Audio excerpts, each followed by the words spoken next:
et que j'étais en train de partir, le monsieur, parce que vous savez, certainement, je ne sais pas si c'est comme ça ici, aux États-Unis, dans certains restaurants, on paye les gens $2 l'heure. Pourquoi? Parce qu'après, vous avez des tips. Alors, quand vous souriez beaucoup comme moi, on vous donne beaucoup de tips. Alléluia. Alors, ce qui s'est passé, que ce jour-là, c'était les derniers clients. C'était un couple, un noir américain, je crois, avec une éthiopienne. Je me rappelle de ça parce que j'ai été marqué ce jour-là. Alors, je portais mon apron et quand je revenais de leur table et en passant, le monsieur m'a attrapé sur ma poche de apron. Il m'a tiré comme si j'étais un microbe. Et il a placé quelque chose dans ma poche. Et je savais pas ce que c'était. J'ai continué à marcher. Et puis à un moment, je suis arrivé de la cuisine, j'ai fait ça. C'était $1. Sur $100 qu'ils avaient mangé. Normalement, c'est au moins le 10% de ce que vous bouffez. Mais c'est $1. Et puis je fais, c'est pas possible. Et puis ils étaient partis. Et puis je suis resté et j'ai essuyé. Je vous jure que ce jour-là, j'ai essuyé avec mes larmes. J'ai essuyé avec mes larmes. Qu'est-ce que je suis venu faire dans ce pays? Seigneur, pourquoi ça? Pourquoi toutes ces choses? Je ne savais pas que j'allais devenir un jour des Namwana. Alors j'essuie et je rentre à la maison. Je pleure de toutes mes larmes. Je servais dans une église qui n'avait même pas la possibilité d'acheter des couches pour mes enfants. Des fois j'allais, je roulais pendant 45 minutes et j'arrivais là-bas. J'étais en veillée de prière. Je me couchais par terre. Je conduisais à l'église, mais personne ne voyait ma peine. Vous savez quoi? En ce moment-là, j'ai cru que c'était vraiment personne ne voyait ma peine. Après quelques années, j'ai compris que c'est Dieu qui avait bandé les yeux de tout le monde. Parce qu'il me cherchait tellement qu'il avait fermé toutes les portes devant moi. Même mes propres frères, mes frères avec qui je suis né, même père, même mère. Je me rappelle, j'habitais dans l'appartement de mon frère et que des fois, j'arrivais en retard et que j'avais pas la clé. Et que je lui disais, écoute, j'ai pas la clé, t'es où? Il me dit, je suis à la fête avec mes amis. Comment t'as fait pour ne pas être une double de clé? Alors je prenais mon enfant de 2 ans, de 3 ans à l'époque, David, et je le faisais monter par la fenêtre en regardant en arrière s'il y avait personne, sinon on m'aurait arrêté. Et puis il entrait, et puis de là je lui disais, va ouvrir la porte, va ouvrir la porte. Et puis il ouvrait la porte et on entrait. Et je regardais mon frère, c'est mon petit frère. Je dis, Seigneur, c'est mon petit frère. Comment ça se fait qu'il peut pas voir ma peine? Il y a des moments où le Seigneur permettra que les gens autour de toi ne voient pas ta peine. Ce n'est pas parce qu'il veut te faire souffrir. C'est simplement parce qu'il veut te rapprocher de lui. Et que tu le voies pour le Dieu qu'il est pour toi. Parce que quelquefois, lorsque les hommes nous aident, nous avons l'impression que nous n'avons pas un Dieu qui peut faire au-delà de ce que ces hommes peuvent faire. Que les situations de ta vie ne t'arrêtent pas de croire que Dieu est le Dieu de l'impossible. Il le fait pour une raison. Il te veut dans sa présence. Et vous savez ce que la Bible me dit? La Bible me dit que personne ne le rencontre et rentre tel qu'il était rentré. Je suis entré broyé. Je suis ressorti avec de l'huile. De l'huile pour toute personne qui m'entoure. De l'huile pour ceux qui étaient autour de moi. De l'huile pour ceux que je sers. De l'huile pour ceux qui sont autour de moi, pour mes frères et mes sœurs. Les mêmes qui, j'avais l'impression, m'avaient fait souffrir à l'époque. Aujourd'hui, tous mes frères et mes sœurs me regardent quand ils ont des problèmes. Qu'est-ce que tu penses que ton Dieu va dire? Qu'est-ce que tu penses qu'il pense de cette situation? Est-ce que tu peux prier pour moi? Est-ce que tu peux dire un mot à ton Dieu que tu as cherché durant toutes ces années? Est-ce que tu peux lui parler pour moi?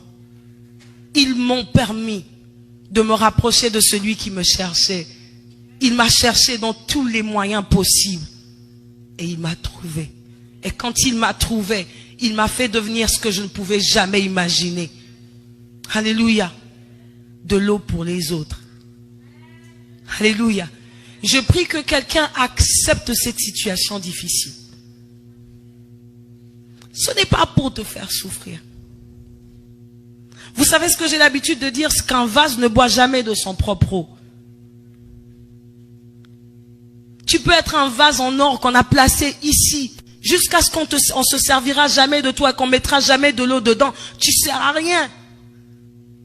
Quand tu es placé à la maison et que c'est toi qu'on vient tout le temps prendre pour que tu puisses verser de l'eau, c'est là que tu trouves ta valeur, en versant de l'eau pour les autres. Il n'y a rien de plus beau que le service. Alléluia. Alors quand j'ai trouvé ma valeur, j'ai remarqué que ça avait changé autour de moi. J'ai remarqué que je n'avais pas envie de chanter pour chanter. J'ai remarqué qu'il y avait un autre désir. Chercher Dieu jusqu'à le trouver pour que lorsque je paraîtrai, qu'on le voie au travers de moi. Est-ce qu'on voit ton Dieu quand tu ouvres la bouche? Est-ce qu'on voit ton Dieu lorsque tu accueilles les gens à la porte? Est-ce qu'on voit ton Dieu quand tu es à la maison? Est-ce qu'on voit ton Dieu dans tout genre de service que tu dois rendre aux autres? Est-ce que tu donnes envie de servir ton Dieu? Est-ce que d'abord on l'appelle ton Dieu? Est-ce que tu as un Dieu? Je ne parle pas du Dieu d'Abraham. Je ne parle pas de Dieu d'Isaac, je parle de ton Dieu. Est-ce que tu as une relation si forte avec ton Dieu jusqu'à ce que les gens, quand tu viennes, ils disent, dis à ton Dieu de bouger cette situation pour moi. Quand mes parents m'appellent aujourd'hui, ils me disent, Dena, prie ton Dieu pour qu'il change cette situation. Quelquefois, mes parents me disent, on sait que tu ne nous appartiens plus. Écoutez, ça ne vient pas de mes frères, ça vient de mes parents. Et quelquefois, ça me fait mal. Mais ce n'est pas moi qui mets ça dans leur bouche. C'est eux qui disent quelquefois aux gens qui les appellent, on a besoin de Dena, ils disent, on ne peut pas l'appeler, ce n'est plus notre enfant. Elle appartient au monde. Elle appartient à son Dieu. Et il fait d'elle ce qu'il veut. Je me retrouve dans quelques circonstances. Des fois, je vais aux États-Unis, j'ai pas la possibilité de voir mes parents. Et c'est eux qui viennent vers moi. Non pas parce que j'ai de la valeur, mais parce qu'ils savent que j'ai choisi la portion la plus difficile, celle de servir Dieu sans regarder à mes enfants que je laisse quelquefois derrière. Combien c'est difficile. Je ne sais pas si certains d'entre vous sauront dans quoi ils vont entrer lorsqu'ils vont faire eux-mêmes, vont prendre eux-mêmes la décision de servir Dieu différemment. Alléluia. Je sais que je suis déjà entré dans les difficultés, mais est-ce qu'il y a un service sans difficulté? Y a-t-il possibilité de servir Dieu sans souffrir? Paul dit, pour moi les difficultés c'est devenu un gain. C'est ça qui me donne de la valeur. C'est là que je me retrouve. C'est là que les gens me remarquent. C'est quand je souffre. Je ne parle pas de souffrir, c'est souffrance éphémère. Je parle de se laisser conduire au point où tes désirs n'ont plus place. Peu importe ce pourquoi j'irai. On m'appelle dans une église, ce n'est pas cette offrande qui m'importe. L'essentiel pour moi, c'est qu'une âme revienne à Christ, que quelqu'un soit restauré, qu'une vie soit changée, que quelqu'un retrouve le chemin, qu'une destinée soit retracée, que quelque chose de nouveau se passe dans la vie de quelqu'un, que quelqu'un soit baptisé du Saint-Esprit, que quelqu'un entre dans une dimension nouvelle. Tel est mon désir le plus profond, jusqu'à ce que mon papa n'a pas regardé l'église où je suis passé et qu'il a dit, tu as fait du bon travail, je me sens mal. Mais quel est ce travail si ce n'est de servir les autres? Je ne parle pas de servir Dieu. Peut-on servir Dieu sans servir les autres? Le vois-tu? As-tu la possibilité de le toucher? Si ce n'est par ton voisin, si ce n'est par cette personne dans ton église, si ce n'est par cette personne qui est à côté de toi. J'ai pensé aux difficultés. Et la première chose qui m'est venue à l'esprit, c'est la mort de soi. Il n'y a pas plus grand. Il n'y a pas plus grand que la mort de soi. Es-tu mort? Es-tu prêt à mourir? La Bible dit dans Jean 12, 24, si le grain de blé que l'on jette en terre ne meurt, s'il ne meurt pas, il reste un grain unique. Mais s'il meurt, il porte du fruit en abondance. Ma question pour toi ce soir est, es-tu prêt à être jeté avant de mourir? Ma deuxième question pour toi, es-tu prêt à mourir? Il y a deux étapes. Où on te jette et tu acceptes et après tu meurs.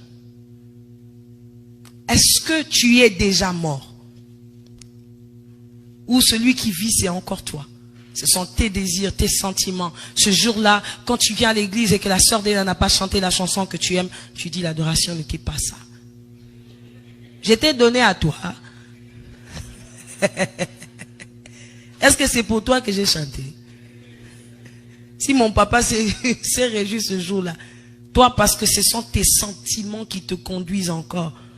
J'ai atteint un niveau où, malgré ma qualité de chant, quand j'arrive quelque part, même quand quelqu'un chante mal, je parle en langue. Je fais mon culte à fond. Parce que je ne suis pas venu rencontrer un homme. Non, ce n'est pas cette chantre ou ce chantre qui chante comme un crapaud qui peut m'empêcher de rencontrer mon Père. Combien sommes-nous ici? Aujourd'hui, le culte, c'était pas chaud. On n'a pas dansé. Ou l'habitude que j'ai dans les concerts, c'est que tu n'as pas chanté ma chanson. Hey, c'est toi qui avais composé ça, quoi. Mais achète les CD et puis écoute. Si le Saint-Esprit ne m'a pas mis cette chanson dans le cœur, je ne la chanterai pas. Sais-tu le pourquoi? Parce qu'il m'envoie dans la direction de son peuple.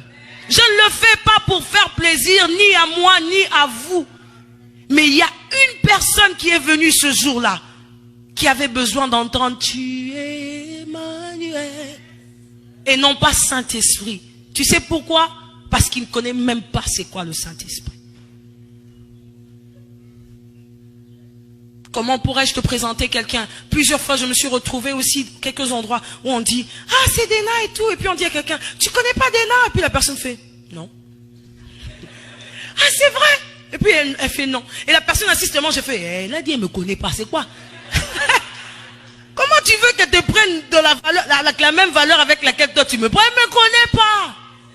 Pourquoi tu veux que je te parle d'un Saint-Esprit que quelqu'un d'autre ne comprend pas? Ce jour-là, c'était peut-être simplement un ami dont elle a besoin, dont il a besoin. C'est pas ton Saint-Esprit que toi tu connais déjà. Donc ce jour-là, ne sois pas déçu. Jusqu'à ce que tu es connecté à l'Esprit de Dieu, tu peux être capable de savoir et de sentir dans l'atmosphère que ce jour-là, c'est ce que Dieu voulait. Et rien d'autre.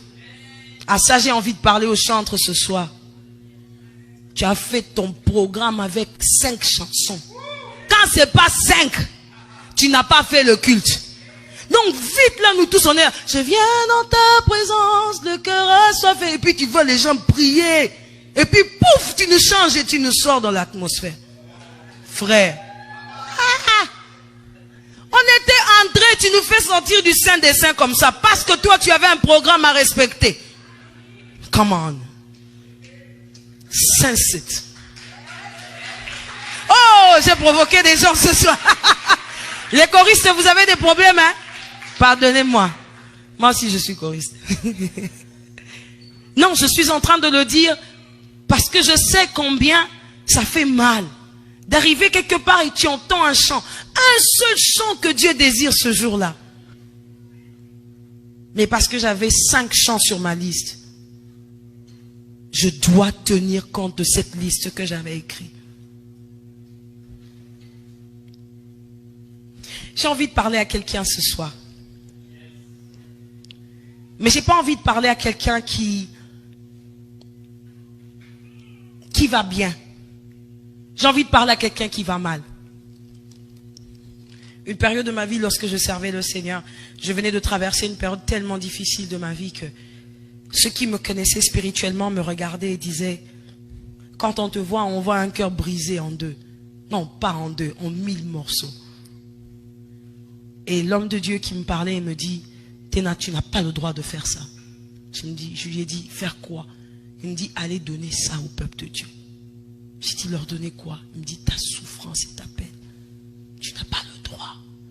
Je lui ai dit, mais qu'est-ce que je dois faire? Il me dit, concentre-toi sur le Jésus que tu dois présenter aux autres. Mets d'abord tes problèmes de côté. Combien d'entre nous servons le Seigneur en venant avec cette plaie que nous portons dans notre cœur?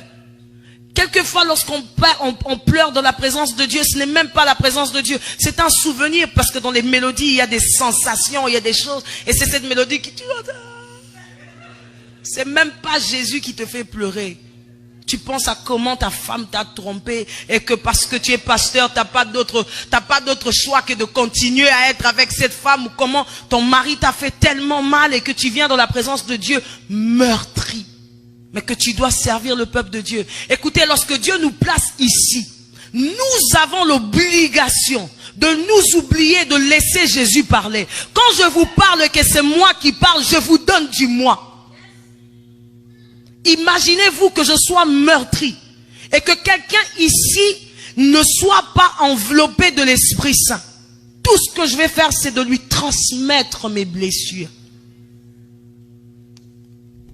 Aujourd'hui, il y a quelques personnes qui nous posent des questions. Qu'est-ce qu'il y a de mal à écouter ces chansons du monde et toutes ces choses? Il y a un esprit derrière tout chant. Il y a un esprit derrière tout ce que nous faisons. Alléluia. Et vous écoutez ce chant qui parle de mettre une balle sur la tête, et pendant des heures mettre une balle. Et puis après un jour, toi qui n'avais jamais eu d'esprit suicidaire, tu as envie de mettre une tête. Est-ce que tu penses que c'est au hasard? Qu'en est-il de ceux qui ont l'Esprit de Dieu, mais qui n'ont pas conscience de ce qu'ils ont l'Esprit de Dieu, et qui viennent avec leurs propres blessures et leur propre cœur délivrés devant le peuple de Dieu, et qui leur donnent de tout ce qu'ils ont dedans? Tu n'as pas le droit de donner aux gens ce que tu es. Je n'ai pas le droit de vous donner ce que je suis. Le Seigneur me réprimande lorsque ce sont mes pleurs que je viens vous contaminer. Il me réprimande lorsque ce sont mes peines que je viens vous donner. Combien d'entre nous sont à l'église sans pardonner? Combien d'entre nous sont à l'église meurtris? Je le disais à Fabrice, quelquefois j'entends des gens parler. Et j'entends cet enfant qui a été violé à 12 ans parler dans une grande dame de 24 ans. Tu es blessé, il y a quelque chose qui t'a fait mal quand tu étais plus jeune et que tu n'as jamais pardonné. Tout ce que tu as fait, c'est d'enterrer. À chaque fois, cet enfant sortira de toi pour réclamer. Combien d'entre nous sommes à l'église blessés, meurtris par telle situation? Je parlais de ma sœur. Cassie, tu peux arrêter de filmer. Je parlais de ma sœur. Ma sœur a connu un souci une fois quand on habitait chez ma grande sœur. Je parle de ma petite sœur. Et ce qui s'est passé ce jour-là, c'est que elle portait un bébé après juste un accouchement. Son autre bébé avait 5 mois. Elle a eu du mal à pouvoir garder. Elle voulait pas garder le deuxième bébé parce qu'elle disait que mon premier bébé n'a pas eu tout son temps. Je ne peux pas me permettre d'avoir un autre bébé sans lui donner, je prendrai la place de l'autre bébé. Et elle a commencé à nous dire non, c'est pas possible et tout, je peux pas le garder. Je dis tu ne peux même pas te permettre de ne pas garder le bébé, il est là, qu'est-ce que tu veux qu'on fasse? Et je lui ai donné mon exemple, j'ai dit écoute, j'ai eu ma deuxième fille alors que le premier avait que 6 mois. Je suis tombée enceinte, c'est pas grave, t'es pas la seule femme sur la terre qui tombe enceinte pendant que son enfant a 5 mois. Elle me dit ok, elle fait comme si elle m'avait entendu. Après quelques temps, j'étais pas à côté d'elle parce que je suis un peu comme une de ses conseillères très proches. Elle me dit j'ai finalement perdu le bébé. Dans mon cœur, j'ai ressenti quelque chose, je me suis dit j'ai pas l'impression que ce bébé est juste parti comme ça, j'ai vraiment l'impression que tu l'as refoulé au fait. Mais je ne voulais pas le lui dire parce que ce jour-là, elle traversait, c'était quand même quelque chose de difficile. Alors, je la rencontre finalement quelques mois après et je parle avec elle dans la voiture, je lui dis, tu sais quoi, je vais te dire une vérité, je suis sûre que c'est toi qui as refoulé ce bébé. Elle me dit, c'est bizarre, mais j'avais pas envie d'en parler, mais je crois que c'est vrai. Et je lui dis, c'est pas grave, demande pardon au Seigneur. Ma pensée est pure, moi je me dis qu'elle a refoulé le bébé. Mais ce qui s'est passé, c'est que ce jour-là, elle a commencé à avoir des difficultés. Elle avait mal et elle est à l'hôpital. Et les médecins, comme ici, c'est un peu libre, l'ont proposé d'enlever le bébé. Et l'enfant était en parfaite santé. Mais elle a enlevé le bébé sans l'aval de son mari. Et quand elle est rentrée, quelques mois après, ça leur a créé plein de problèmes parce elle était obligée d'avouer à son mari. Et quand elle a avoué, son mari était tellement fâché. Tu peux pas faire ça. C'est une mort que tu as donnée à quelqu'un. Et elle disait à son mari, mais c'est pas de ma faute, le bébé était petit, qu'est-ce que tu voulais que je fasse? Et après je la vois, elle vivait dans un déni. Elle voulait pas croire qu'elle avait tué cet enfant, elle avait donné toutes les raisons possibles. Et je la vois, je lui dis, écoute, il faut qu'on parle. Et qu'on commence à parler avec elle, j'essaie de la consoler et finalement, elle dit, je suis désolée pour ce que j'ai fait. Et elle tombe et je prie pour elle. Et il y avait quelques esprits encore. Je la délivre et on prie, et on passe à autre chose. Quelques temps après, je parle avec elle, je lui dis, écoute, tu sais, il y a des fois où il y a cet enfant en nous qui a traversé des périodes difficiles. C'est pas obligé d'être un enfant, ça peut être toi aussi. Peut-être 2-3 ans passés, quelque chose s'est passé dans ta vie et que tu n'as pas avalé cette chose et que ça reste en toi et tu as l'impression que c'est passé, mais c'est quelque part. Mais à chaque fois qu'il y a une réaction similaire à celle-là, cette personne qui a été blessée il y a 3 ans rebondit. Et donc je me mets à lui parler de cette chose que j'avais reçue au fond de mon cœur. Elle me dit, ah, tu sais quoi? Maintenant je vois pourquoi je vivais dans un déni pendant que j'avais perdu mon bébé et que c'est moi qui avais permis que cet enfant parte. Je lui dis, qu'est-ce qu'il y a? Elle me dit, je me rappelle quand j'avais 15 ans, quelqu'un est entré dans ma chambre et voulait me violer. Et depuis ce jour-là, j'ai gardé dans mon esprit un blocage que lorsqu'une situation difficile m'arrive, je crée un mur. Et ça n'existe plus. Quand elle m'a dit ça, j'ai dit, effectivement, combien d'entre nous, même à l'église, avons des situations devant lesquelles nous avons simplement créé des murs. Mais derrière, il y a cette femme qui crie. Et à chaque fois que tu regardes un film, que tu entends une parole, un nom, qui te fait penser à ce mur que tu as créé, cette personne rebondit. Et qu'est-ce que tu fais? Tu réagis. La seule personne qui est au courant de cette réaction, c'est toi. Et pas les gens en face de toi. Nous en avons plusieurs dans l'église. Des blessés de guerre. Vous savez ce qu'un blessé fait? Il blesse. Nous avons des serviteurs blessés. Des pasteurs blessés. Des servantes blessées. Qui tout ce qu'ils vous diront c'est, tu chantes pas bien. T'as pas telle note. C'est pas ça. T'arrives pas à faire comme je voulais que tu fasses. Pourquoi? Il a ce papa derrière qui lui disait tout le temps, même quand il faisait bien, c'est pas bien. Et qu'est-ce que tu fais? Tu ramènes ça à l'église. Tu connais Christ sans connaître Christ. Parce qu'il y a une partie de ta vie qui est encore bloquée. Je prie que ce soir, le Seigneur te révèle cette partie de toi que toi-même connais, mais que tu ne veux pas relâcher. Je prie que ces années passées qui t'ont été volées par le diable soient récupérées ce soir. Simplement parce que tu auras le désir de dire, j'en ai marre de vivre avec cette double personne. Je veux vivre moi et Jésus. Simplement. Alléluia. Est-ce que je parle à quelqu'un? Et c'est pour ça que je voulais parler non seulement de l'instabilité spirituelle, mais aussi de la stabilité émotionnelle. C'est important pour servir Dieu. Tu ne peux pas servir Dieu en étant blessé. À un moment, je disais aux gens qui me disaient, mais souvent tu interprètes des chansons qui ont déjà été chantées. J'ai dit oui, parce que malheureusement chez nous au Congo, quand on chante, c'est toujours, hein, tu n'as pas fait ça pour moi, Seigneur, quand est-ce que tu vas exaucer ma prière? C'est jamais un Dieu grand qu'on veut juste élever parce qu'il est grand. Alléluia. Je ne sais pas, peut-être que c'est différent chez vous, hein. Peut-être que c'est différent chez vous. Chez nous, quand on ne dit pas que quand est-ce que tu vas faire cette chose-là pour moi, on n'a pas adoré. Je ne sais pas si c'est ça adorer. De ce que moi je sais adorer, c'est de dire à Dieu qui il est. Bon, maintenant nous quand on vient, quand c'est une chanson douce comme ça, mais simplement qu'on est en train de lui dire, agis pour moi, Seigneur. C'est l'adoration. Et puis c'est comme ça, il y a un moment j'étais révoltée, j'ai dit, Seigneur, on ne peut pas te donner du trash. Je suis sûr que parmi vous, il y a même des gens qui ne savent pas que quand on fait Baba, c'est pas une adoration. Qui savait?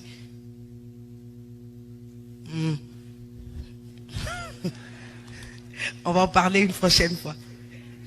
Je voulais simplement parler au fait d'avoir une stabilité. Comment peux-tu te mettre devant et ne pas savoir ce que tu vas donner aux gens? Comment est-ce que tu peux être conducteur de louange en disant aux gens que chanter c'est prier 2 fois? C'est où dans la Bible? C'est écrit où? Il y a des gens qui sont ici qui pensent que c'est écrit quelque part dans la Bible. C'est pas biblique. Vous savez pourquoi? On ne lit pas. On ne puise pas notre source de la parole de Dieu. Comment peux-tu te permettre de venir devant le peuple de Dieu et leur dire que tes pensées à toi, sans pouvoir les conduire vers celui qui nous a sauvés, délivrés, changés, celui qui a permis que nous puissions nous lever devant vous et moi? Comment? Combien de serviteurs de Dieu, conducteurs de louanges, vont chercher dans la parole avant de venir? Combien même font des prières du genre, Seigneur, que la liste des chants rencontre le message que tu auras à donner au peuple de Dieu? Combien? Combien venons-nous dans des concerts pour ceux qui sont déjà dans le ministère actif et qui peuvent faire des concerts et tout ce qui leur plaît, c'est de pouvoir faire cette liste des chansons que les personnes vont simplement aimer. Sans demander à l'esprit, qu'est-ce que tu attends pour ton peuple? Qu'est-ce que tu veux que je leur dise? Que veux-tu que je leur communique? Que faut-il qu'ils puissent comprendre? Qui est censé aujourd'hui venir à toi? Comment le saurons-nous si nous n'allons pas le chercher? Ça, je parle de la stabilité spirituelle. Tu n'as pas de base. Laisse-moi parler de cette chose des mamies et des daddy. Tout le monde est daddy. Oh! Moi, il y a quelquefois quelqu'un qui vient m'appeler mamie. Je dis, je suis pas ta mamie. Je ne le refuse pas parce que j'ai envie de le refuser. Parce que dans mon sein, j'ai pas le lait qu'il te faut. Je te donnerai de la nourriture expirée. Je n'ai pas été placé dans mon ministère pour toi. Tu as quelqu'un qui n'est pas connu dans ton église qui t'a inspiré depuis le bas âge. Et puis tu viens donner les mamies là à moi. Tu me connais? Tu connais mes combats? Parce que si je suis ta mamie, tu vas prendre aussi mes combats. Ça, c'est quelque chose que nous devons répéter, surtout à ceux de notre génération. Je les appelle génération fast-food. Vite, vite aujourd'hui. On ne veut pas préparer, bouillir et faire toutes ces choses. Non, c'est vite fait, on met dans le micro-ondes et puis c'est prêt. On ne veut pas être enseigné. On ne veut pas qu'on nous dise non. On ne veut pas que quelqu'un vous dise que tu n'es pas encore prêt. Si tu veux que je sois ta mamie, sois aussi prêt que je te dise, ne te lève pas encore pour servir Dieu, tu n'es pas encore prêt. Parce que servir Dieu, c'est accepter les pierres. C'est accepter d'être rejeté. J'ai un enseignement que j'écris qui dit, grâce selon Dieu, mais rejet pour les hommes. Si vous lisez dans votre Bible, toute personne qui a été appelée et sur qui Dieu a dit, tu as trouvé grâce à mes yeux, ont été rejetés autour d'eux. Alléluia. Je répète, toute personne à qui Dieu a dit, tu as trouvé grâce à mes yeux, ont été rejetés par ceux qui sont autour d'eux. Un jour, une vierge qui ne savait pas qu'elle allait être choisie, a été choisie. Il y a même une délégation d'anges qui est venue qui sont venus pour lui dire, tu as été choisi pour porter dans ton sein le roi des rois. Vous savez ce qui arrive après, non? Elle n'a même pas un endroit pour accoucher. Est-ce que celui que je porte dans mon sein est vraiment le roi des rois? Comment ça se fait que partout où je vais, même les endroits que je connaissais, personne ne veut m'accueillir? Est-ce que c'est vraiment Jésus que je porte? Oui, parce que ce que tu portes n'est pas censé être compris par les hommes au point où ils te regarderont, ils te diront, pas toi ici. Si tu n'es pas prêt à être rejeté, tu n'es pas prêt à recevoir la grâce sur toi. Alléluia. Je le disais bien, si tu n'es pas prêt à être rejeté, ne te dis pas que tu as besoin de recevoir la grâce sur toi. Alors que Paul est en train de souffrir, tout ce que Dieu trouve à lui dire, c'est que ma grâce te suffit. Avec cette, je ne sais pas, il y a certains hommes de Dieu qui disent il était aveugle, d'autres qui disent bossu. Donc je regarde dans ma bosse là, c'est là que tu dis que j'ai trouvé grâce. Ça ressemble pas à une grâce, n'est-ce pas? Mais ça reste grâce, vous savez pourquoi? Parce que dans les yeux de Dieu, aujourd'hui c'est l'homme qui a le plus écrit dans cette Bible. Ses souffrances l'ont rapproché de Dieu, au point de le faire devenir un écrivain. J'aime ce que mon pasteur me disait une fois. Il a parlé de David. Il dit, David écrivait des psaumes avant de devenir roi. Jusqu'à ce que le trône a commencé à peser sur lui. Et qu'il a oublié celui qu'il avait appelé. Vous savez ce que Dieu a fait? Il a suscité Absalom. 4 jours seulement. Il a écrit 15 psaumes. Tu n'écrivais plus d'inspiration, rien. On te secoue seulement un peu. Tu te rappelles qu'il y a un Dieu dans les cieux. Et puis tu commences à écrire. Que Dieu suscite à chaque fois des Absalom dans ta vie. Quand tu oublies, qu'il te fasse revenir sur le chemin. C'est à ça qu'on est appelé. Lui et lui d'abord. Si le monde commence à t'acclamer, dis-toi bien que tu dois retourner. Après que tu sois venu dans la présence de Dieu et que tu aies chanté et que les miracles se soient passés, rentre chez papa. Dis-lui, papa, je viens tout laisser. Tu vois ce qu'on m'a donné? Je t'ai remis. Je ne veux pas de problème avec toi. Je vais pas avoir des problèmes avec les hommes, mais pas avec toi.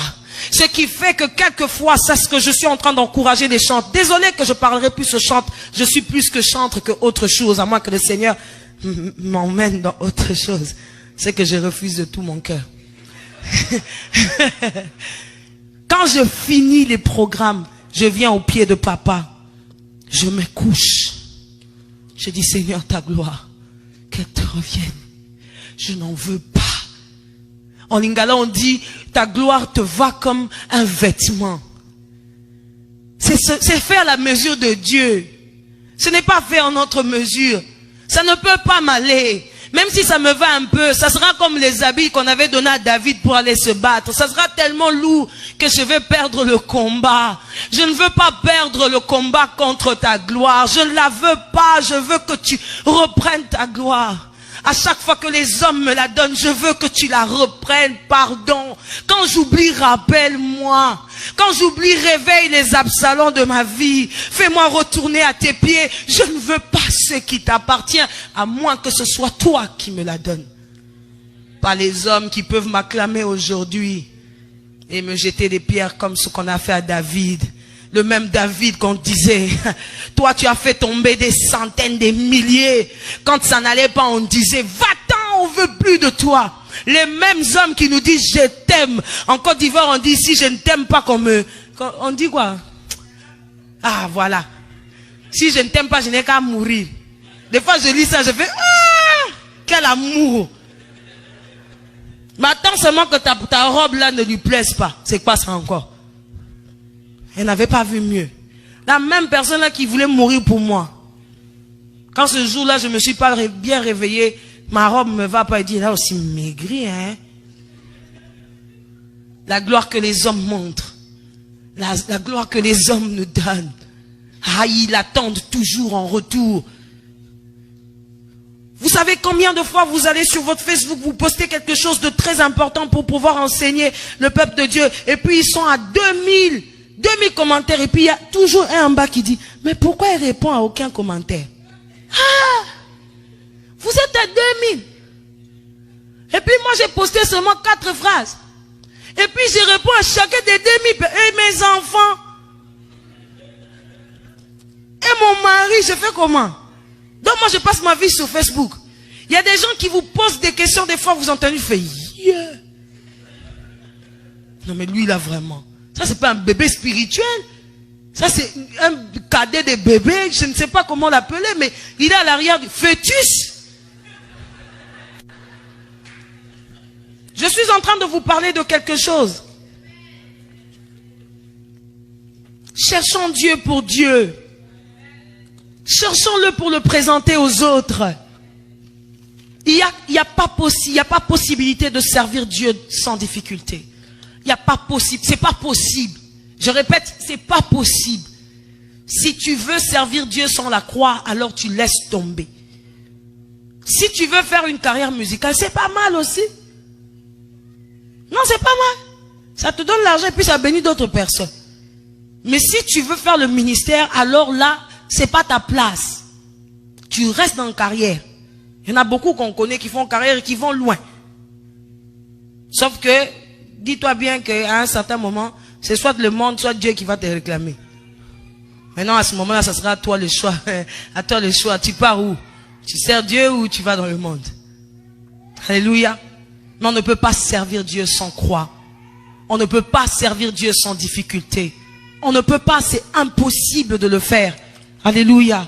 Et pour cela, tu as besoin d'une stabilité spirituelle. Tu as besoin d'une stabilité forte et puissante et émotionnelle. Ne viens pas briser à l'église. Si tu es encore brisé, va chercher le Dieu qui guérit les âmes.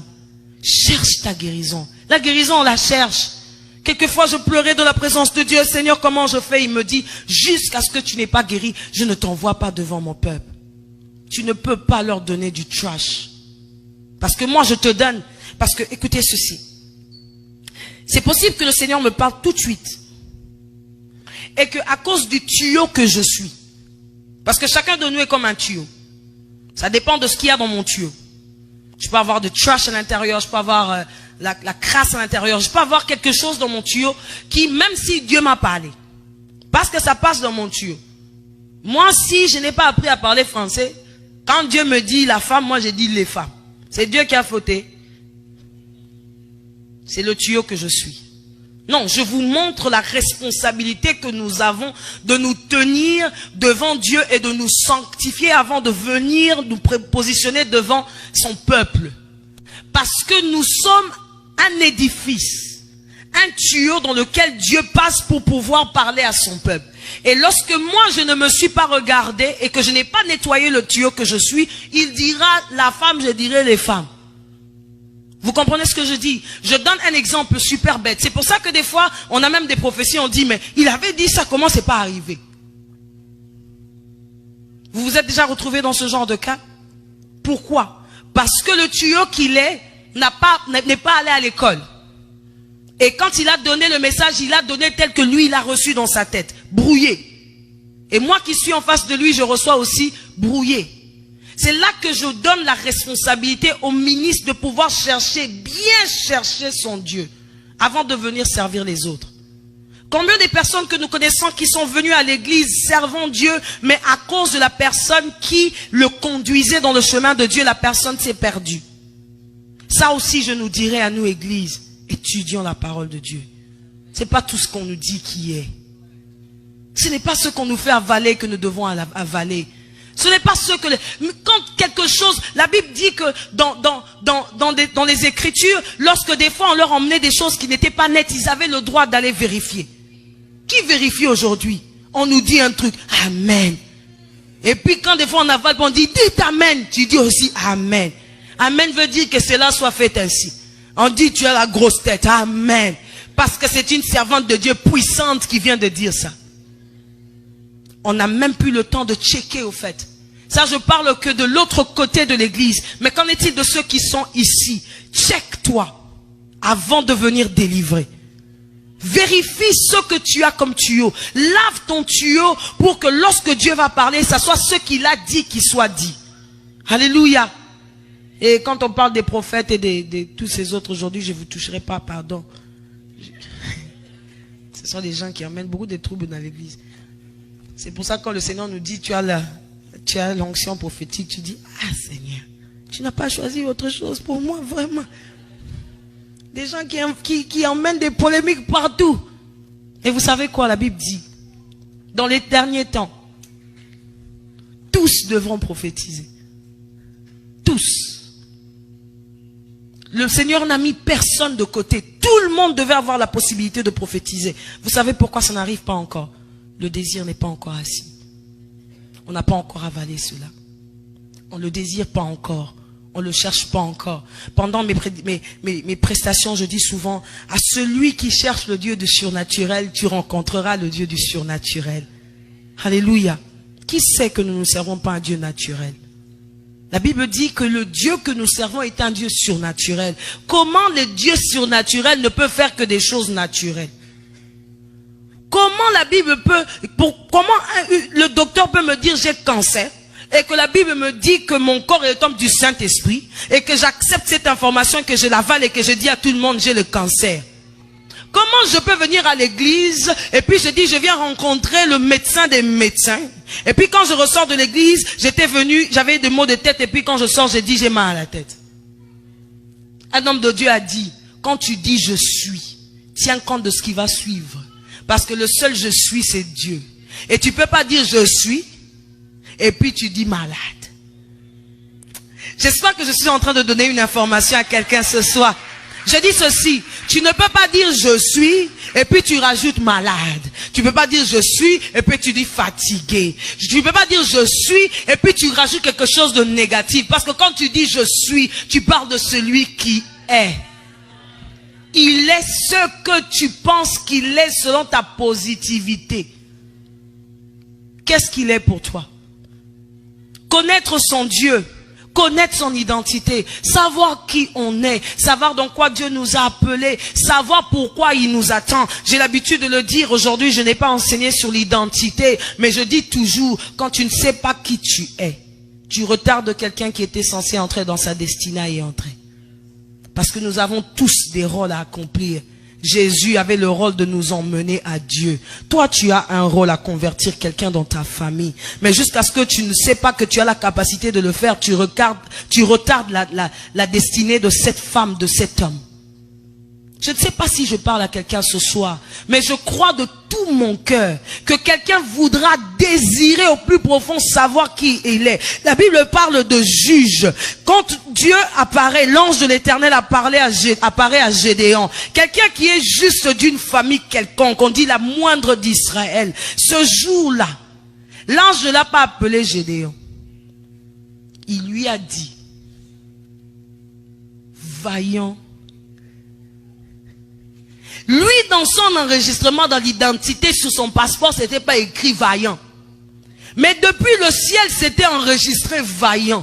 Je viens dire à quelqu'un ce soir que ton identité, ce n'est pas ton père, ta mère, ton frère, ce n'est pas le travail dans lequel tu es. Ton identité, c'est ce que Dieu a écrit de toi depuis le ciel. Tu dois savoir qui tu es afin d'entrer dans ta destinée et d'emmener les autres dans leur destinée. Alléluia. Tout ça pour t'emmener dans le serviteur que tu es censé être en réalité. Qui es-tu? Qui est-ce que Dieu dit que tu es? Connais-tu ton nom enregistré depuis le ciel? Il t'appelle qui? Moi, il m'a dit un jour, tu parleras, tu chanteras et les démons trembleront. Ceux qui sont dans mes services savent comment je tremble. Moi-même, quand je suis en bas, j'ai l'impression que je ne vais pas vibrer comme ça. Après, quand je monte, je commence à vibrer. Parce que je sais qu'il a mis le feu sur ma langue. J'envoie, ça brûle. Ce n'est pas moi. C'est l'identité qui a été enregistrée depuis le ciel. Nous avons plusieurs vaillants guerriers qui sont assis sur leur chaise. Jusqu'à ce que tu ne sais pas qui tu es. Tu regardes, tu retardes ta destinée à toi et celle de ceux qui sont autour de toi. Combien de serviteurs as-tu déjà emmenés au Seigneur? Ou combien de serviteurs? Quand tu t'assois, combien de personnes tu regardes et puis tu dis, si je ne m'étais pas levé ce jour-là, elle ne serait pas devenue qui elle est? Combien de personnes as-tu impacté? Si tu sers Dieu et que tu es à l'église et que tu n'as jamais emmené non seulement quelqu'un dans le Seigneur, mais personne n'a changé sa vie à cause de toi, tu n'es pas encore arrivé. Si quelqu'un à chaque fois qu'il te regarde n'est pas challengé à servir Dieu différemment, tu n'es pas encore arrivé. Si à la fin de ton service, à chaque fois que quelqu'un descend et dit seulement, c'était bien aujourd'hui, tu n'es pas encore arrivé. Demande dans ton cœur d'entrer dans ta destinée pour que lorsque quelqu'un sera à côté de toi qui se dise, j'ai envie de servir Dieu comme toi. J'ai envie de devenir cette femme que tu es devenue. J'ai envie de devenir cet homme de Dieu que tu es devenu. Depuis un certain temps, tu peux prendre la chanson de quelqu'un et puis tu la transformes et puis on ne comprend plus si c'était cette chanson-là. Tu la chantes même mieux que cette personne-là. Le service que tu fais, tu accueilles simplement quelqu'un de la porte et puis tu donnes envie de rester à l'église. Il y a des protocoles qui, dès qu'ils t'accueillent à l'église, fais t'asseoir là-bas. Et puis si c'était la première fois, tu n'as même pas envie de revenir. Ton simple sourire peut emmener quelqu'un à se dire que je ne pars plus de cette église, je me sens comme à la maison. Je parle aussi au protocole. Il y a des protocoles onctionnés. Il est simplement là et puis il salue quelqu'un, puis une conviction traverse le cœur de quelqu'un tout de suite. Combien voudront travailler dans ce mystère-là? Nous sommes des enfants de Dieu. On ne peut pas servir Dieu sans impacter. Nous ne pouvons pas. Et je voudrais simplement dire à quelqu'un ce soir, si tu n'as pas encore commencé à impacter quelqu'un, dis-toi bien que ça devrait arriver. Je voudrais challenger quelqu'un ce soir. Rencontre le Dieu qui t'a impacté, impacte les autres. Je le dis souvent dans des phrases, je suis sauvé pour sauver. J'ai été changé pour changer. Je suis un livre sur lequel Dieu écrit. Et quand on ouvre ce livre, on lit. Et tout ce qu'on lit, c'est Dieu. Ce n'est pas moi. Combien de témoignages entendrons-nous de toi? Combien de personnes, lorsqu'ils parlent de toi, c'est en vibrant de dire, ah, cette femme, cet homme, quand elle parle, mon cœur tremble. Combien de témoignages entendrons-nous, ah, cet homme de Dieu, il m'a fait revenir sur le chemin. Il avait simplement dit une seule phrase. Et mon cœur s'était courbé ce jour-là. Alléluia. Il y a des gens qui sont appelés, qui ont l'onction, mais qui ne savent pas. Parce qu'ils ne reconnaissent même pas la valeur de ce que Dieu a mis en eux. Je prie que ce soir, ça soit ton partage. Que le Seigneur t'ouvre les yeux. Alléluia. Est-ce qu'on peut fermer les yeux simplement et commencer à dire, Seigneur, qu'est-ce que je suis selon toi?